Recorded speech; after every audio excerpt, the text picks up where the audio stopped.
મિત્રો, આજે આપણે ધોરણ 12 ની અંદર ભાગ 1 નો ચેપ્ટર નંબર 7 ભાગીદારી પેઢીનું વિસર્જન એ ચેપ્ટર ની અંદરથી વિભાગ સી ની અંદર 3 ગુણના બે પ્રશ્નો પૂછાતા હોય છે. એ બે પ્રશ્નો કયા કરવા હું તમને સમજાવી દઉં. જુઓ આ બાજુ ચોપડીની અંદર તમારા ભાગ 1 ની અંદર 7મું ચેપ્ટર એટલે ભાગીદારી પેઢીનું વિસર્જન. એ ચેપ્ટરની અંદરથી સૌપ્રથમ તમારે ઉદાહરણ નંબર 1 કરી લેવો. ઉદાહરણ નંબર 1 જુઓ તમને અહીંયા આપેલું છે.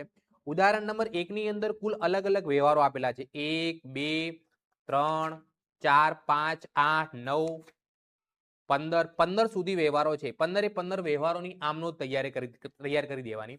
પછી હું તમને વાત કરું તો સ્વાધ્યાયની અંદર જુઓ સૌથી પહેલા થિયરીમાં જો વાત કરું તો સૌથી પહેલા થિયરીની અંદર પ્રશ્ન 3 ની અંદર ચોથો પ્રશ્ન, ભાગીદારી પેઢીના વિસર્જન સમયે પાકા સરવૈયામાં દર્શાવેલ નીચેની બાકીઓની નિકાલ કેવી રીતે કરશો એ તૈયાર કરી દેવાનું. એના પછી ભાગીદારી પેઢીના વિસર્જનની રીતો જણાવો, માલ મિલકત ખાતાનો અર્થ સમજાવો, ભાગીદારીનું વિસર્જન અને ભાગીદારી પેઢીનું વિસર્જન એ પણ તૈયાર કરી દેવાનો રહેશે. પછી એના પછી આપણે વાત કરીએ તો અદાલતના હસ્તક્ષેપ સિવાય વિસર્જનની પદ્ધતિઓ સમજાવો એ પણ તૈયાર કરી દેવાનો. અને સ્વાધ્યાયની અંદરથી દાખલાની વાત કરું તો સૌથી પહેલા 5મો દાખલો જે તમે જોઈ રહ્યા છો. એના પછી દાખલા નંબર 5 ની અંદર જુઓ 12 વ્યવહારો આપેલા છે. આ 12 વ્યવહારોમાંથી જ તમને આમનોધમાં પૂછાશે, એના બહારનું કંઈ પૂછાશે નહીં.